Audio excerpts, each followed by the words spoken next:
Hello and welcome back to the Mobius Archives. This is your host Mobius Rex, and we are playing Agrarian Skies 2. Alright. Now as you can see here, up by our blood altar, and I was thinking that we need to get some bloodstone so we can get to the next stage of the altar. I don't have quite enough blood runes to complete this thing, but what I have discovered, so these blood shards, I thought we had to do the regular thing and kill mobs with them.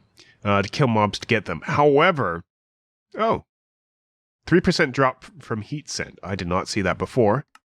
But we can sieve soul sand and have a 3% drop from that. So that's about 33 or so for one soul shard. So let's go ahead and do that. We have in our basement... Whoa, don't fall off. Me. We have in our basement here something that is actually auto-producing soul sand for us, assuming it doesn't get jammed. Looks like it's jammed. Hold on. Give me some sand. Why do you look jammed? It looks jammed. I don't know. Something might be wrong here now. But we have some soul sand, and we could just use the manual sifter to sieve it up and hopefully get us a soul shard. And that was it. That's all we need. Soul Shard plus Smooth Stone gets you 32 large bloodstone bricks, which is what we are looking for. The large bloodstone bricks. That's going to bump us up to a level 4, tier 4 altar. Up there, if I get this right. So I'm just going to take some time, make some more of these blood runes. And try not to die. Oh, super click. I don't know what's going on there still. As I set this up. Alright, be right back. Now jumping around here, we actually have a pretty good vantage point.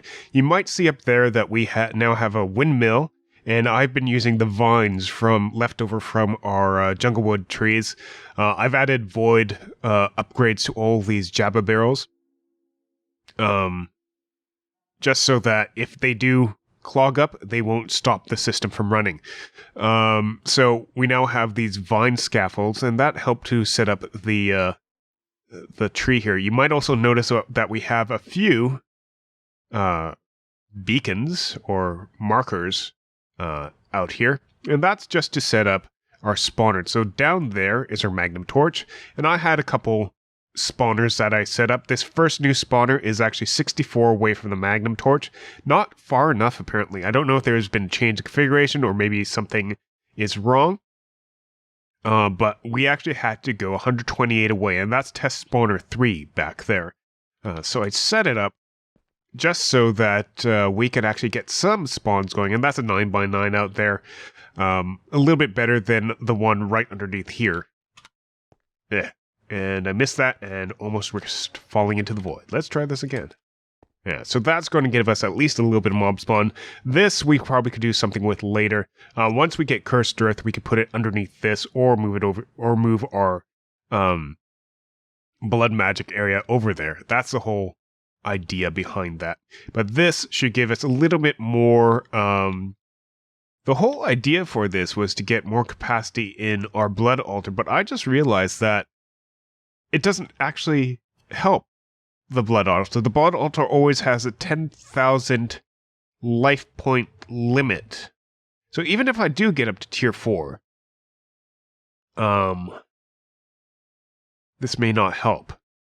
May not help in order to get to the next level of blood shard, or the blood orb, which is the Magician's Blood Orb, which requires 20,000 life points and a block of gold. Well, let's see what we can do about that. Alright, let's get the block of gold. That's the easy part. Block of gold. And let's see in these potions anywhere. Instant health 2, Vial of Mending. Alright, we could use that. Potion of Regeneration, 2 minutes. That should help. Got a couple of those. Flask of Regeneration 2. That's from Botania. I think that's all our regeneration potions there, but we'll try making this thing using self-sacrifice and block gold. I'm just going to sleep the night away. I have some stuff that only works during daytime. Specifically the ore... Or what? The orchid. That's what I'm thinking of. The orchid is actually... I'm all turned around. Where are we? The orchid is actually doing really well. It's just... I've just left it on pretty much passive mode. I've dug out a few of the things, but whenever this pops into there and adds more mana, it actually helps. I was looking for something that might burn, because we also have this endo flame, which I've made up, and that takes coal and whatnot and turns it into mana. Alright, let's try this sacrifice. Self-sacrifice. I haven't ever done this for self-sacrifice before. So this might... Hopefully this doesn't kill me. I have to be very careful because of the double-clicking thing that I've been getting. It's detrimental to my health, and we will bump this up before doing this. Like that! Not good. That was accidental. Purely accidental. I shouldn't have had all that stuff on me. And I probably lost a bunch of stuff too. Ugh.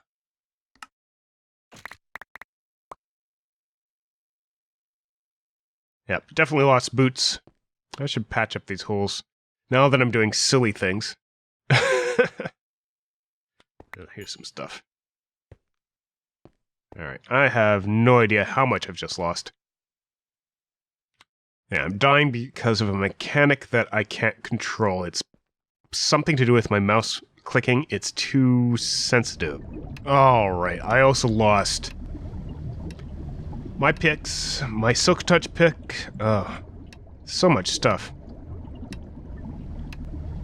And I think I might have lost my sacrifice thing. Oh, that's annoying. Well, hopefully we don't lose too much. We may have to stop self-sacrificing and use other stuff. And use mob sacrifice. Just need to get ourselves a sacrificial orb again. Alright, all set up now. I'll need to get new shoes. And I still have Soul Fray, so might want to wait till that goes away. Oh, some stuff down here. Oh, I didn't lose my Silk Touch pick. Nice. I think I walked back here. Anything else? No, it doesn't look like it. So I did get my Silk Touch pick back. So that's a start. I think I lost a hoe. But I have my sword and my throwing daggers. Besides which, I've been getting a lot of ender pearls. You see here? 174.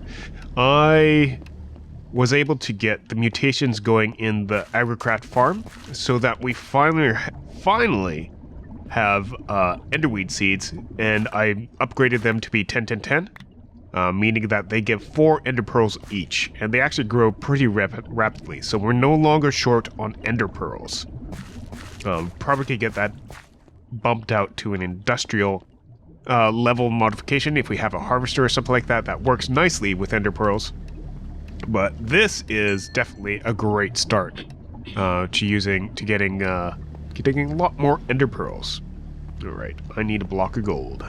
And I'm going to take off our armor because that's not going to help us not die. Everything else here should be fine. We only have 2 more lives left. We have to be careful about this.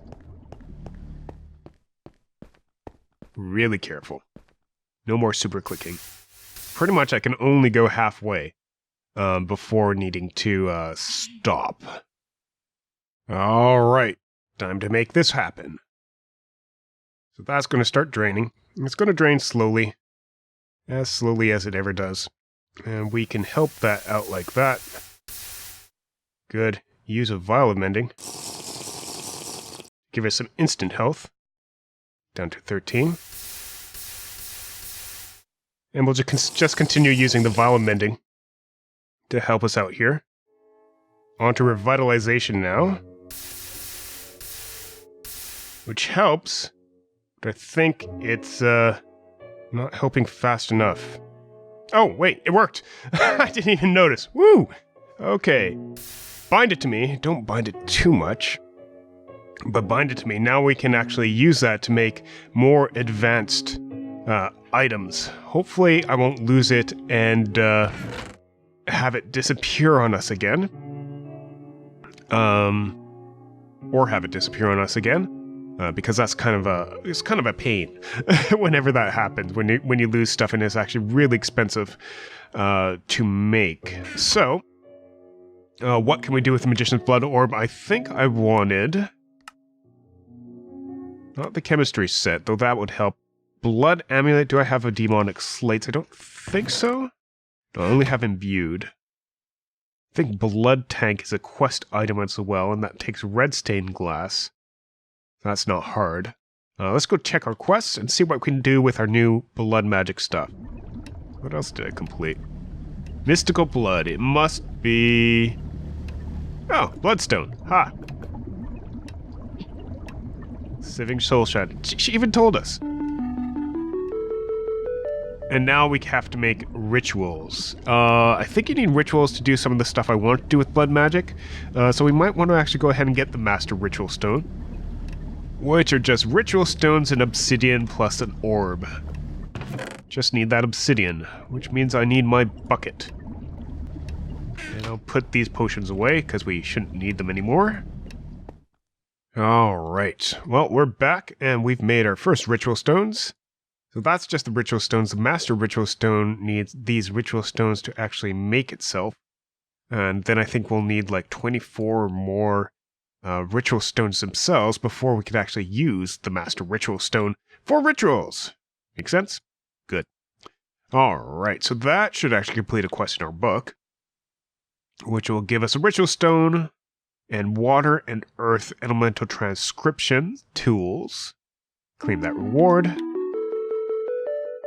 It'll give us a little bit of stuff. These can make up a ritual diviner. We just need fire and air. Air is a gas tier. Whoops.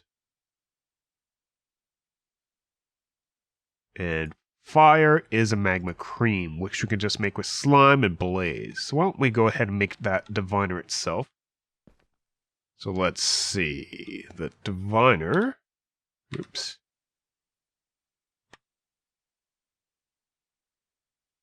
So this one is a magma cream, which is like that. And this one is just a gas tier in that blood altars. So, magma cream, blood altar. There we go. And we want a gas tier as well. Where'd that go? I'm having some type of graphical glitch here as well. And I think it might have something to do with my super fast clickiness on my mouse, which I don't know what to do anything about. Alright, and then the ritual diviner. Just like... What, really? Am I missing something? Oh, I'm missing it. No, I have an emerald.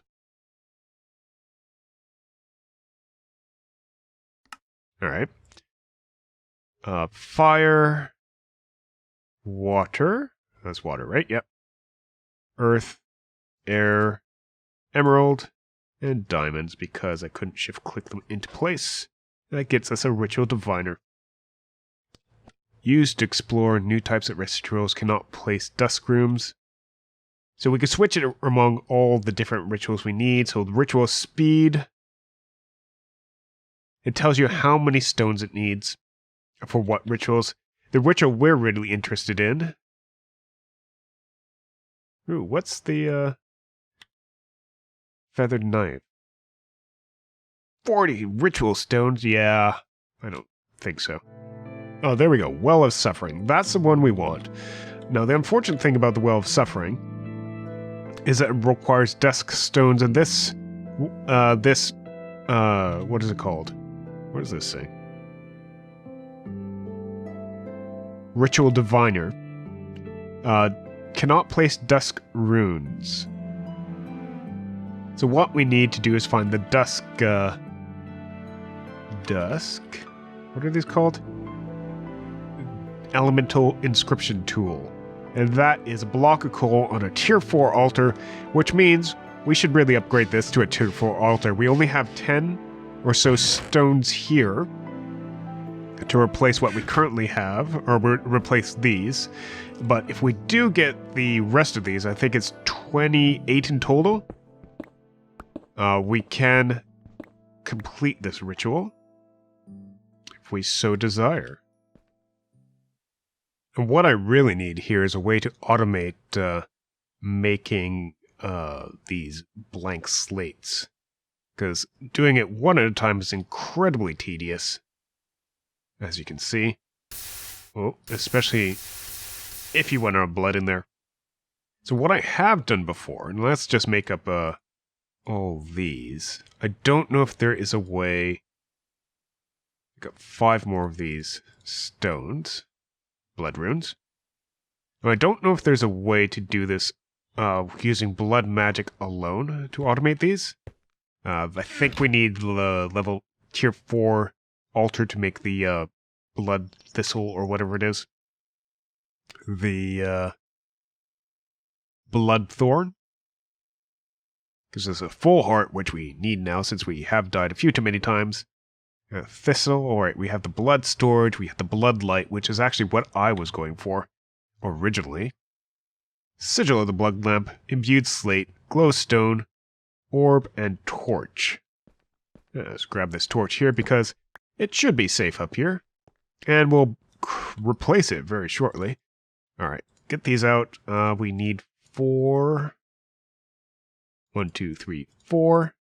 Glowstone. I didn't mean to toss it out there. 3 imbued slate, orb, and torch. Gives us a sigil of the blood lamp. So we have 1,200 life points in here in our blood network. And if you see here, I just right-clicked on the ground. We now have 1180, so it uses 20 life points to create a spot of light. So we no longer need torches. Can this work inside of our sigil of holding? Yes, it can. Good. So that's a little bit better than the sigil of water, which doesn't work at all. Oh, it works now. What the hell? Alright, whatever. That wasn't working a while ago. Inside the sigil of holding. I don't know what it was. Alright, so... Oh, that's one more quest down. And we get another magnum torch. We can make the nether a little bit safer, I guess. That's 3 magnum torches for us right now. Alright, what else can we do blood-wise? We had that blood tank, which required some glass. I'm just going to run back here to grab some red dye. Just one. Should be enough for us. And that'll make up the red stained glass. Now the blood tank. Ooh, there's different types. Different tiers. Fancy. Slates and obsidian. Well, I guess we're going back up there. So blood tank. No. Other way, I'm guessing. Blood tank, tier 1. And that should get us that quest. And they can store any fluid, base level 16 buckets, and the fluid will remain inside. And we get a nice little hardened portable tank for that trouble. But we wanted to actually automate making blood runes, so there is a way using these. So there's a transfer pipe. I think it's a hyper rationing pipe. Well, that's not hard. Alright, let's try making these. So buttons, lapis, and glass. That's a very odd recipe. So, buttons, lapis, and glass gives us a hyper rationing pipe. What mod is this? Extra utilities. And we want this, the transfer node for items. And we can use the one with the ender pearl because ender pearls are now cheaper. Because I don't have to fight mobs for them. And we just need some regular pipes as well in order to make this. You and... What am I missing? Redstone. Redstone. Like that. Gives us 4 transfer nodes, and then we want a filter. Probably want 2 filters, actually. And that's not hard. So, frame, like so. 2 of them, good. And we'll probably just want a couple vanilla chests to set this up. Alright, so, assuming everything works the same way, might not even need 2 framed, might just need 1. But we want... So first off, make the item 1 time. So, toss you in there. Get some life points into there. And take that out. Now set up the item filter. You shift right click, open it up, and just put whatever you want to filter out into there. You'll need to put the chest you want. Actually, we can do this with a single chest, like so. Assuming it actually turns into a single chest. Gonna need to get my Matok back. There we go. And we could put the item filter, plop that on here. And we want to filter... That one's already filtered. We want to filter out for just regular stone. We only want to pull regular stone out. And put that in here. And we only want 1 of them, so we put the hyper rationing pipe in here. Just 1. Thank you. And that should keep it so that only 1 stone is being pulled out. So let's test that. Or rather, let's finish this off. And we want the other transfer node on this side. We want that filter in here. So that's a blank slate. So now, if I toss in a bunch of stone, 1 stone is going to go in. We can see it's queuing up inside here, but only 1 stone is going through at a time. And once it became a blank slate, it got pulled out. So as long as we keep this filled with blood, this thing should continue producing blank slates for us. So that's a good system. Get this very basic stuff automated. Obviously, you could do this so that you could do the same thing for more advanced slates. So you can just get a stack of slates instead of stone and pull out whatever else, imbued slates or demonic or whatever you need to, and just really improve upon the setup. All right. But until next time, this has been Mobius Rex for the Mobius Archives. Thank you very much for watching. If you enjoyed the episode, leave us a like, leave some comments and suggestions. We'll be back with you next time. Have a good day and a wonderful night. Bye-bye.